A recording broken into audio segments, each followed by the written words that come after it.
스포츠 팬 여러분, 런던의 밤은 깊었지만 토트넘 호스퍼 스타디움의 열기는 여전히 뜨거웠습니다. 역동적인 축구의 세계에서 또 하나의 흥미로운 장이 펼쳐졌죠. 잉글랜드 프리미어리그의 거물, 토트넘과 에스턴 빌라의 대결이었습니다. 이날 경기는 토트넘에게 있어 시련의 연속이었습니다. 개막 후 10경기 무패 행진을 자랑하던 팀이 마침내 무너진 거죠. 에스턴 빌라에게 1대2로 역전패하며 슬픈 3연패의 늪에 빠져버렸습니다. 토트넘의 감독 엔제 포스테코글루는 이번 패배로 홈경기 2연패라는 불명예를 안게 되었습니다. 이는 그가 요코하마 마리노스를 지휘하던 시절 이후 처음 있는 일이었죠. 반면 에스턴 빌라는 놀라운 전환을 보여주며 리그 4위로 올라섰습니다. 이들의 승점은 28점에 달합니다. 경기 전 포스테코글루 감독의 기대와는 달리 토트넘은 다양한 어려움에 직면했습니다. 부상과 징계로 인한 선수들의 결장은 팀에 큰 타격이었죠. 감독은 이러한 상황을 팀의 강점을 더 깊게 이해하고 분석할 수 있는 기회로 삼으려 했습니다. 팬 여러분, 이번 경기는 축구의 변덕스러움과 팀들이 겪는 여러 도전들을 다시 한번 보여주었습니다. 하지만 이러한 역경 속에서도 더 강해지고 발전하는 것이 바로 축구의 매력이 아닐까요? 다음 경기에서 토트넘과 에스턴 빌라가 어떤 모습을 보여줄지 기대가 됩니다. 프리미어리그의 밤은 드라마틱한 변화의 소용돌이로 가득했습니다. 토트넘의 지휘자 포스테코글루 감독은 전략적 기지를 발휘하여 4-2-3-1 전형을 선택했습니다. 이는 팀의 부상과 징계로 인한 큰 변화가 있었음에도 불구하고 그의 전술적 유연성을 드러냈습니다. 토트넘의 전열은 부상으로 인한 결장자들로 인해 크게 흔들렸습니다. 미키 판더펜, 제임스 매디슨, 파페 사르가 부상으로 빠진 상황에서 크리스티안 로메로와 이브 비수마는 징계로 인해 경기에 출전하지 못했습니다. 이런 상황 속에서도 감독은 기민하게 변화를 택했습니다. 팀의 공격 라인업에는 변함없는 얼굴들이 자리했습니다. 손흥민은 최전방 공격수로 활약했고 굴리엘모 비카리오는 골문을 굳건히 지켰습니다. 이선에는 브레넌 존슨, 데안 클루셉스키 그리고 시즌 첫 선발 기회를 잡은 브리안 힐이 자리 잡았습니다. 팀의 중심축인 이반 페리시치, 마노루 솔로몬, 히샬리송의 결장에도 불구하고 이들은 팀의 공격을 이끌었습니다. 중앙 미드필드에는 지오반니 로셀소와 최근 복귀한 호드리고 벤탄쿠르가 포진했습니다. 벤탄쿠르는 북중미 월드컵 남미 지역 예선에서의 활약을 바탕으로 중앙 미드필드에서 큰 역할을 수행했습니다. 포백 라인은 예상치 못한 조합으로 구성되었습니다. 데스티니 우도지, 벤 데이비스, 에메르송 로얄, 그리고 페드로 포로가 이를 이루었는데 풀백 4명이 포백을 구성하는 이례적인 배치였습니다. 이렇게 토트넘은 부상과 징계로 인한 여러 어려움에도 불구하고 전술적 유연성과 팀워크로 이를 극복하려 노력했습니다. 감독의 전략과 선수들의 열정이 어우러진 이 밤, 프리미어리그는 또 한 번의 역동적인 경기를 목격했습니다. 토트넘 호스퍼의 현 상황은 마치 잔혹한 드라마의 한 장면과도 같습니다. 팀의 주축이었던 센터백진은 예상치 못한 상황으로 크게 흔들리고 있습니다. 미키 판더펜은 부상으로 경기에 나서지 못하고 크리스티안 로메로는 첼시전에서의 다이렉트 퇴장으로 인해 3경기 출전 정지의 징계를 받았습니다. 이로 인해 포스테코글루 감독은 기존 전력 외로 여겨졌던 에릭 다이어를 다시 기용할 수밖에 없었습니다. 하지만 다이어는 팬들의 기대에 부응하지 못했습니다. 특히 울버햄턴전에서의 후반 막판 2골 허용은 팀에 큰 아픔을 주었습니다. 감독은 이에 변화를 감행했고 평소 풀백으로 활약하는 에메르송을 센터백으로 전환시켜 벤 데이비스와 함께 중앙 수비를 맡겼습니다. 그러나 토트넘의 희망은 여전히 손흥민의 발끝에 달려 있습니다. 손흥민은 그의 득점력으로 팀을 이끌고 있었습니다. 최근 클럽에서 다소 주춤했지만 A매치 기간 동안의 활약은 눈부셨습니다. 2026년 북중미 월드컵 아시아 지역 2차 예선에서 싱가포르와 중국을 상대로 3골을 기록하며 팀의 승리를 견인했습니다. 특히 싱가포르전에서의 환상적인 가마차기 슛과 중국전에서의 페널티킥 득점, 그리고 드문 헤더골까지 손흥민의 득점력은 국제 무대에서도 여전히 빛났습니다. 이러한 상황에서 손흥민의 리더십은 더욱 중요해졌습니다. 부상자가 속출하고 결과가 좋지 않은 상황에서 그의 역할은 단순한 공격수를 넘어선 것입니다. 팀원들을 고무시키고 팀을 이끌어갈 그의 리더십에 팬들의 기대가 모아지고 있습니다. 토트넘의 다음 경기가 기대되는 이유, 그것은 바로 손흥민의 발끝에서 시작되는 것입니다. 이날의 경기는 마치 전쟁터를 방불케 했습니다. 원정팀 에스턴 빌라, 우나이 에메리 감독의 지휘 아래 4-4-2 전술로 토트넘과의 대결에 나섰습니다. 팀의 공격선은 올리 와킨스와 무사 디아비가 투톱으로 이뤄 중원에는 존 맥긴, 더글라스 루이스, 부바카르 카마라, 매티 캐시가 자리 잡았습니다. 수비진은 리카디뉴, 파우 토레스, 디에고 카를로스, 에즈리 콘사로 구성되었고 골문은 에밀리아노 마르티네스가 지켰습니다. 경기 시작부터 토트넘의 압박과 빠른 공격은 주목할 만했습니다. 전반 2분, 우도지가 빠른 속도로 뒷공간을 파고들며 기회를 잡았습니다. 그의 날카로운 로빙 패스는 골키퍼를 넘겼으나 아쉽게도 골문 위를 벗어났죠. 이어진 1분 뒤 더욱 뜨거운 기회가 찾아왔습니다. 쿨루셉스키가 손흥민에게 볼을 연결했고 손흥민은 원터치 패스로 기회를 만들었습니다. 쿨루셉스키의 골키퍼와의 1대1 상황에서 반대편 포스트를 겨냥한 슈팅은 골대를 강타하고 나왔습니다. 하지만 에스턴 빌라도 쉽게 물러서지 않았습니다. 전반 5분 프리킥 상황에서 날카로운 볼이 토레스를 향했고 그의 프리헤더는 골문을 살짝 벗어났습니다. 2분 뒤 토트넘은 다시 한번 좋은 기회를 잡았습니다.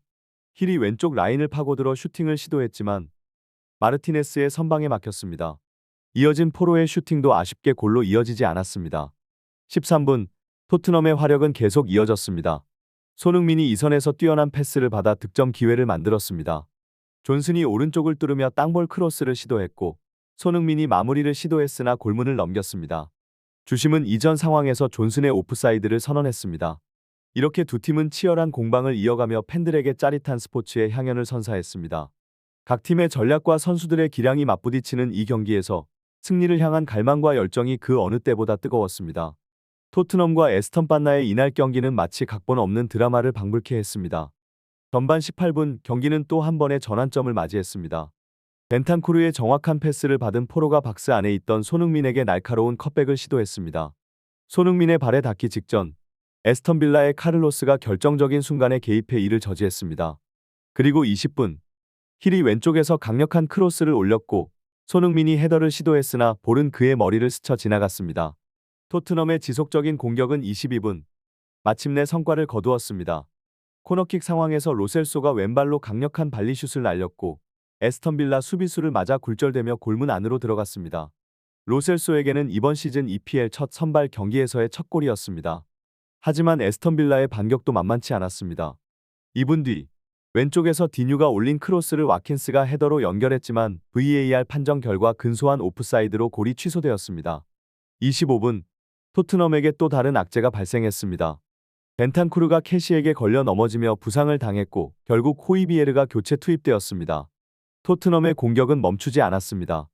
35분 클루셉스키가 박스 오른쪽에서 날카로운 왼발 슈팅을 시도했으나 골대를 살짝 벗어났고 44분 손흥민이 아쉬운 찬스를 날렸습니다. 호이비에르의 패스를 받은 손흥민이 폭발적인 스피드로 수비를 제치고 가마차기 슈팅을 날렸으나 오프사이드로 판정되었습니다. 전반 추가 시간 에스턴 빌라의 맹공은 계속되었습니다. 49분 포로의 빌드업 미스로 인해 디아비에게 기회가 왔지만 에메르송이 결정적인 태클로 이를 막아냈습니다. 그러나 51분 에스턴 빌라는 루이스의 프리킥에서 토레스가 헤더로 연결한 골로 동점을 만들었습니다. VAR 결과 온사이드로 인정되어 전반전은 1-1로 마무리되었습니다. 이렇게 토트넘과 에스턴 빌라의 대결은 점점 더 흥미진진한 양상으로 전개되었습니다. 양팀의 공방전은 팬들에게 긴장감 넘치는 순간들을 선사했습니다. 후반전의 시작과 함께 에스턴 빌라가 전술적 변화를 가져왔습니다. 디아비와 캐시 대신 유리 틸레망스와 레온 베일리가 그라운드에 투입되었습니다. 이러한 변화는 경기의 흐름을 새롭게 만들기에 충분했습니다. 토트넘의 공격은 후반전에도 계속되었고 빠른 역습으로 여러 차례 기회를 만들었지만 마무리에 아쉬움을 남겼습니다. 후반 4분 클루셉스키의 돌파와 왼발 크로스가 주목할 만했습니다. 손흥민이 뛰어들며 헤더를 시도했지만 골문을 벗어났습니다. 에스턴 빌라 역시 반격에 나섰고 6분에 베일리의 왼발 가마차기가 골키퍼에게 막힌 뒤 골대를 강타하고 나왔습니다. 비카리오 골키퍼는 공에 키스를 하며 감사의 뜻을 표했습니다. 후반 8분 토트넘의 역습은 더욱 강렬했습니다. 존슨이 왼쪽을 뚫고 침투하며 손흥민에게 볼을 연결했고 손흥민은 백힐 패스로 다시 존슨에게 볼을 넘겼습니다. 그러나 존슨의 크로스는 포로의 발에 정확히 연결되지 않았습니다. 10분 후 손흥민은 박스 안에서 날카로운 왼발 슛을 시도했으나 마르티네스 골키퍼의 선방에 막혔습니다. 에스턴 빌라는 14분 롱패스로 토트넘의 수비를 무너뜨렸습니다. 비카리오 골키퍼가 뛰어나와 헤더로 공을 걷어냈지만 맥긴이 빈 골대를 향해 슛을 시도했으나 넘어갔습니다. 그러나 15분 와킨스와 틸레망스의 조합으로 에스턴 빌라가 역전골을 성공시켰습니다. 토트넘은 21분에 반격에 나섰습니다. 힐이 왼쪽에서 돌파하며 손흥민에게 볼을 연결했고 이어진 포로의 발리슛은 마르티네스에 의해 막혔습니다. 데이비스가 코너킥에서 머리로 연결한 슛도 크로스바를 살짝 넘어갔습니다. 에스턴 빌라의 날카로운 공격도 이어졌습니다. 24분 루이스가 얻어낸 프리킥에서 디뉴의 슛은 비카리오 골키퍼의 선방에 막혔고 이어진 코너킥에서 와킨스의 헤더는 골대를 살짝 벗어났습니다. 이렇게 토트넘과 에스턴 빌라의 치열한 공방전은 후반전에도 계속돼 토트넘과 에스턴 빌라 간의 경기는 후반전에도 치열한 공방전을 이어갔습니다. 토트넘은 변화를 줘 힐을 빼고 올리버 스킵을 투입했습니다. 후반 26분, 에스턴 빌라는 빠른 역습으로 기회를 잡았습니다. 볼은 오른쪽에서 뛰어들던 베일리에게 연결되었으나 그의 슈팅은 수비에 막혔습니다. 27분에 토트넘의 반격이 이어졌습니다. 손흥민이 왼쪽을 돌파하며 감각적인 패스를 존슨에게 연결했습니다. 존슨의 슈팅은 아쉽게 골키퍼에게 막혔고 호이비에르의 강력한 중거리 슈팅 역시 마르티네스에게 저지당했습니다. 28분에는 클루셉스키가 오른쪽에서 몸싸움을 이겨내며 드리블로 골대 앞까지 진입했지만 그의 슈팅은 골키퍼 정면으로 향했습니다. 후반 33분, 토트넘은 존슨을 활용해 공격을 전개했으나 그의 컷백은 에스턴 빌라의 수비에 막혔습니다. 반면 에스턴 빌라는 역습으로 토트넘을 위협했습니다. 35분에는 루이스의 강력한 슈팅이 비카리오 골키퍼의 선방에 막혔고 와킨스의 헤더도 데이비스의 견고한 수비에 막혔습니다. 39분, 토트넘이 다시 기회를 잡았지만 손흥민의 득점 시도는 오프사이드로 판정되어 무효가 되었습니다. 경기는 계속해서 토트넘의 공격으로 이어졌지만 결정적인 득점으로 이어지지는 않았습니다. 경기의 마지막 순간 에스턴 빌라는 교체를 통해 시간을 보내며 승리를 확정지었습니다. 토트넘은 끝까지 동점골을 노렸지만 결국 경기는 에스턴 빌라의 2대1 역전승으로 종료되었습니다.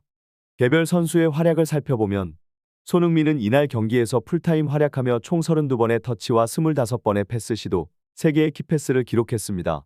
그는 2차례의 슈팅 중 1번은 유효 슈팅이었으나 오프사이드로 인해 골은 인정받지 못했습니다. 평가 기관들의 점수는 다소 상이했습니다.